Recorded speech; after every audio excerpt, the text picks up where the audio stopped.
अभिमन्यू पवारांचे जागेवरून वाद झाले की त्या मराठा समाजाच्या कार्यक्रमात तुम्ही ब्राह्मण आहात, पुढे बसू नका, कॉन्ट्रोवर्सी होईल असे ते म्हटले.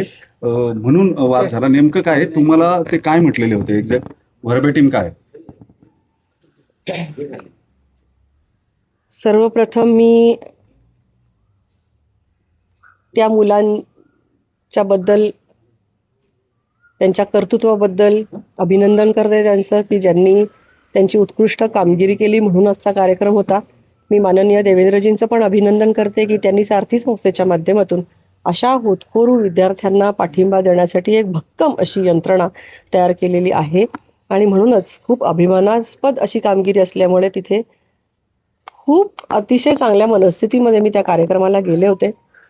कार्यक्रमामध्ये पहिल्या रांगेमध्ये काही रिकाम्या खुर्च्या होत्या, कारण अर्थातच अधिवेशन चालू आहे, त्यामुळे माधुरीताई असतील किंवा अन्य मंत्री महोदय असतील तर ते आलेले नव्हते, त्यामुळे खुर्च्या रिकाम्या होत्या. अधिकारी असं म्हणत होते की जर का ह्या खुर्च्या रिकाम्या असतील तर मेधा कुलकर्णींचा प्रोटोकॉल त्याच्यानंतर इमिजिएट आहे, कारण खासदार तिथे कोणीच नव्हतं आणि शिवाय माझ्याकडे एक कमिटीचं अध्यक्षपद आहे. आणि म्हणून ते मला म्हणत होते की आपण इथे बसा. मी म्हटलं की नरेंद्र पाटील हेही बसू शकतात, कारण ते महामंडळाचे अध्यक्ष आहेत, म्हणजे ते आमदार आहेत पण महामंडळाचे अध्यक्ष आहेत. अभिमन्यू पवारांना स्वतःला त्या ठिकाणी बसायचं होतं, म्हणून त्यांची खूप धावधाव तिकडे चालली होती की मी बसतो. अधिकारी असं म्हणाले की ह्याच्यानंतर मेधा कुलकर्णीचं नाव येतं, तर ते असं म्हणाले की हा कार्यक्रम मराठा समाजाचा आहे आणि तुम्ही तिथे बसल्यानंतर कॉन्ट्रोवर्सी होईल. हा कार्यक्रम नक्कीच अभिमानास्पद कामगिरी करणाऱ्या मराठा समाजातील कर्तृत्ववान मुलांचा आणि त्यांना शाबासकी देण्याचा कार्यक्रम आहे, पण कार्यक्रम शासनाचा आहे आणि शासकीय प्रोटोकॉलनुसार खुर्च्यांची रचना केलेली असते, त्यांची जात बघून खरंच रचना केलेली नसते. आणि दुसरं म्हणजे मी कुठंही आजपर्यंत माझी कारकीर्द बघा, मी कुठल्याही कार्यक्रमात गेले तरी लोकांना आवाहन करते की आपण हिंदू म्हणून जगलं पाहिजे. जातीचा विषय आला कुठे? इथे बसू नका. हा अभिमन्यू पवार जेव्हा इलेक्शनला सामोरे जात होते तेव्हा त्यांनी मला अक्षरशः फोन करून माझ्याकडे या, ब्राह्मण समाजाचा मेळावा ठेवणार आहे, तुम्ही त्यांना आवाहन केलं पाहिजे मला मतदान करण्यासाठी, तुम्ही नक्की या. माझी तब्येत ठीक नव्हती तरी पण मी लांबचा प्रवास करून त्यांच्यासाठी गेले. ब्राह्मण समाजाला आवाहन केलं की अभिमन्यूजींच्या पाठीमागे उभं राहायचंय. 1% सगळी मतं, एक गठ्ठा मतं पडली पाहिजेत अभिमन्यूजींना, आणि नक्कीच आमच्या समाजाने सुद्धा मतदान केलं. आणि त्या समाजाचा प्रश्न येतच नाही.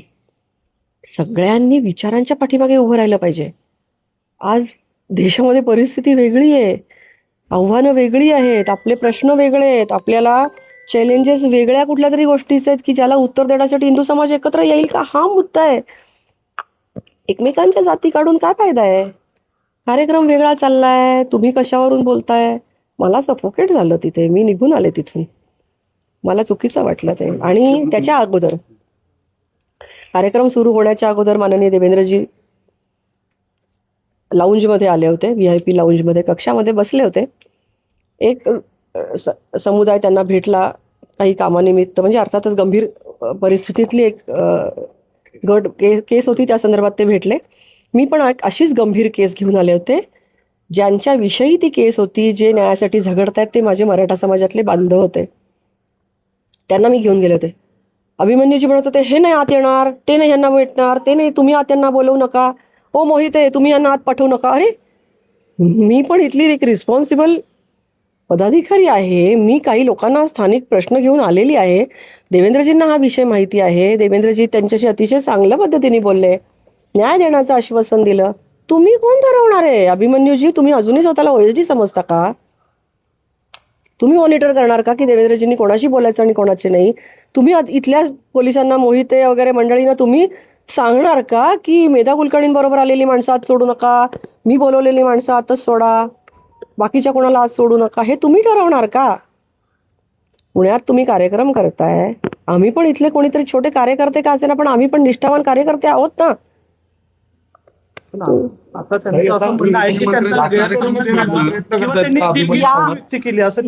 या वाक्यावरून वेगळा काय समज असू शकतो? या वाक्याचा वेगळा कोणता समज काढला जाऊ शकतो की हा मराठा समाजाचा कार्यक्रम आहे आणि तुम्ही बसला तर कॉन्ट्रोवर्सी होईल? याच्या वाक्यातून माझं मराठी अतिशय चांगलं आहे, याचा आणखीन वेगळा कुठला मतितार्थ निघू शकतो मला सांगा. आणि जर का तिथे मी असण्याने कॉन्ट्रोवर्सी होणार असेल तर मी तिथे नसण्याने जर का बरं होणार असेल तर मग मी गेलेलं मुख्यमंत्री नको. तिथे होते, मुख्यमंत्री मी ऑडियन्स मध्ये पण बसायला तयार आहे बाय द वे. मी मुख्यमंत्र्यांचा ऑडियन्स कार्यक्रम तुम्ही सोडून आला त्याच्यामुळे सुद्धा म्हणजे इतका मोठा प्रोटोकॉल असताना मुख्यमंत्री स्वतः तिथे असताना क्षुल्लक कारणावरून तुम्ही तडकाफडकी रागानं निघून येणं हे तुम्हाला योग्य वाटतं का? मी माझ्या बॉसशी बोलीन नंतर. एका कार्यक्रमाने काही हलकं भारी होत नाही. मी कार्यक्रमातून निमूट निघून आले, कोणताही प्रकारचा इथे कॉन्ट्रोवर्सी न करता निघून आले. मी ऑडियन्समध्ये बसायला सुद्धा तयार असते.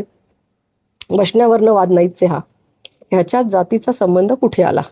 आणि दुसरं म्हणजे त्या कार्यक्रमाच्याही अगोदर लाऊंजमध्ये त्यांनी जे केलं, या सगळ्यावरून एकंदरीत अभिमन्यू पवार हे स्वतःला कोणीतरी सुपिरियर व्यक्ती समजतायत आणि सगळ्या घटना त्यांना त्यांच्या कंट्रोलमध्ये घ्यायच्या आहेत.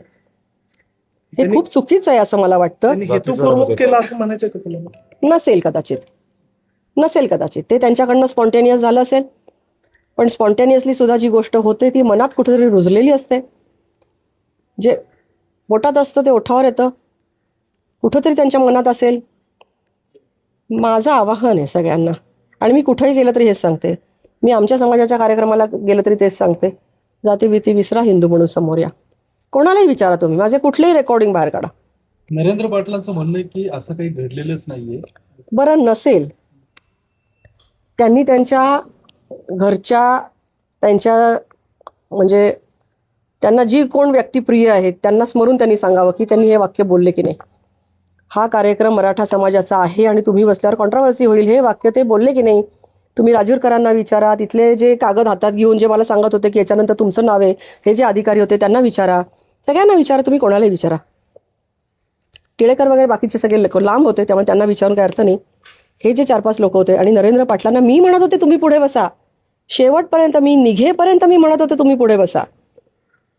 आय स्वेअर, मी परमेश्वराला साक्षी ठेवून हे सांगते की मी जे बोलते ते सत्य बोलतेय, मी सत्य बोलतेय. मला याच्यातून काहीही फायदा नको आहे. मी खरंच खूप चांगल्या मनाने गेले होते. माझी मीटिंग चांगली झाली होती देवेंद्रजींशी, त्यांनी आश्वासन दिलं होतं, ते जे डोंगरे वगैरे मंडळी आहेत. तुमचं काही बोलणं झालं का मुख्यमंत्र्यांनी? नाही, नंतर नाही झालं माझं. मी हा विषय शांतपणे घेतलाय. मी माझ्या कामासाठी परत पुढच्या कार्यक्रमाला मी रुजू होणार आहे. मी हा विषय सोडून पण दिलाय. मी अजूनही अभिमन्यूजींना माफ करते. मी कुठेही जाणार नाही त्यांची तक्रार करायला. मला फक्त एकच अपेक्षित आहे की त्यांनी आत्मपरीक्षण करावं. आपण जाती विसरू ना, तेव्हा देशाला पुढे घेऊन जाऊ. आपण हे करू शकू का? हे चॅलेंज आहे, पण आपण हे करू शकू का? हे चॅलेंज स्वीकारायला आपण सगळ्यांना तयार आहोत का? छत्रपती शिवाजी महाराज आमचं दैवत आहे, दैवत.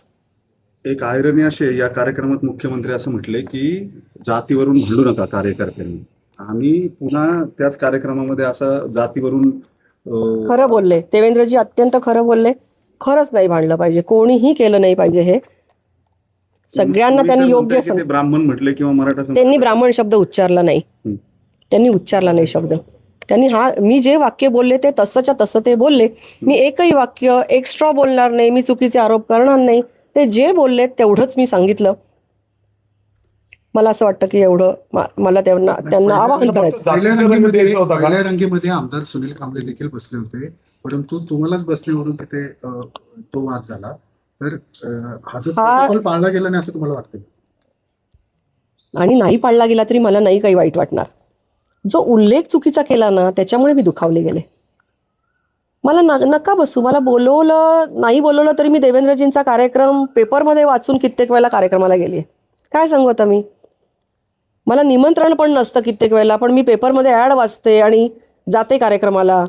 मेट्रोच्या कार्यक्रमाचं निमंत्रण नव्हतं, PMRDAचा पूल